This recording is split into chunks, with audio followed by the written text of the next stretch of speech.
What's going on, Route 66 travelers? Hey, we're pulling off the highway today, and we're going to take a rest stop in the book of Haggai.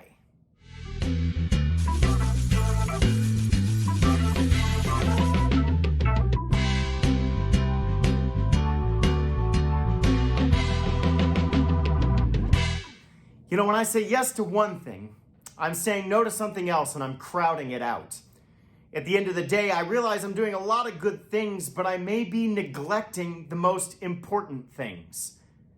Do all of us have points in time where we feel like that? I'd say we probably do. When we take a step back and look at what we're involved in and everything that we're doing, we realize we spend a lot of time, energy, service, and money on the things that we really want and that can benefit us. What happens, though, is this leads us to handing God a lot of empty promises and just the leftovers.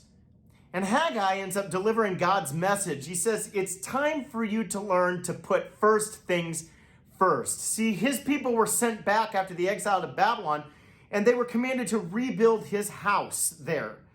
But they ended up growing weary of it and tired of that because they saw what they wanted to do with their own houses. And so they decided that they were going to do that instead. And while God's house was still left unfinished, theirs got completely finished. And not only that, they got them completely remodeled once or twice. And like them, what we need to do is we have to come to a point in our lives where we stop with the empty words and the empty promises. We got to stop singing about how we're going to put God first. Stop praying to him about how we're going to put him first. Stop talking to other people about how we're going to put him first, and instead actually put God first in our lives. So that's what we've got to do. Put God first in our life. We got to put his kingdom over our kingdom.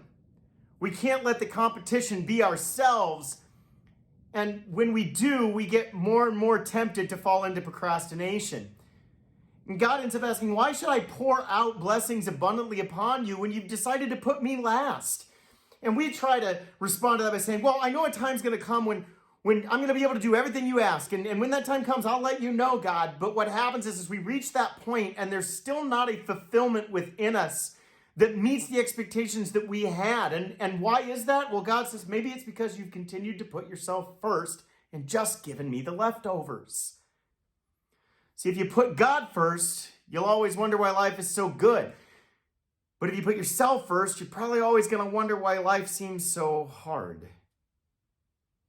So maybe we get to a point where we finally take ourselves off of the throne, and that's good, but then we could still fall short. We end up in that brutal game of comparison. We compare ourselves to other people. For the Israelites, it was in the temple that they were building.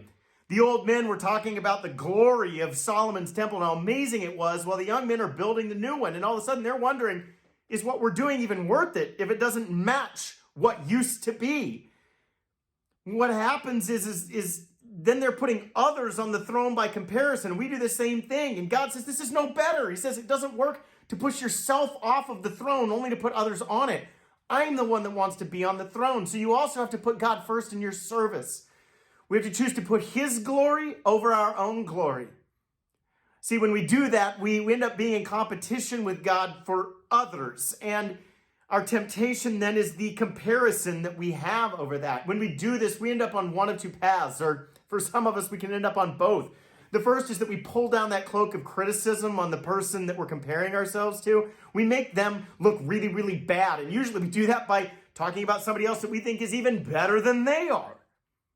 Or second, we just end up backing out from the whole thing.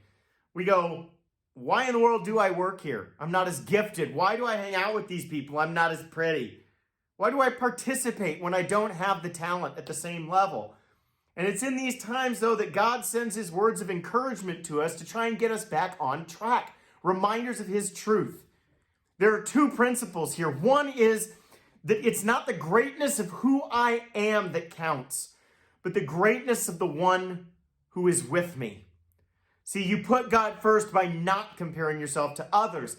And then be reminded that he's not just with you in these times, but he's also the builder looking to the future of the work that's being done. He's saying what you see as a little thing, you don't see the big things that are happening down the road like I do. And that's the second principle that we need to hold on to. That it's not the greatness of what I do that counts, but the greatness of what God can do through me and what he can do with it. Oh, it's amazing what God can do with it if you'll let him have it. If you're going to put God first in your life, then, well, you got to put God first in your life. With your time, your energy, your service, and your money. Because if you put God first, you're always going to wonder why life's so good. But if you choose to put yourself first and compare yourself with others, you're probably going to discover why life is always so hard. Keep studying in your groups, your families, individually. Make sure you're memorizing those scriptures. They're great tools. We'll see you this next week as we step back on the highway and enter into our second to last of the minor prophets, the book of Zechariah. Until then, happy studying.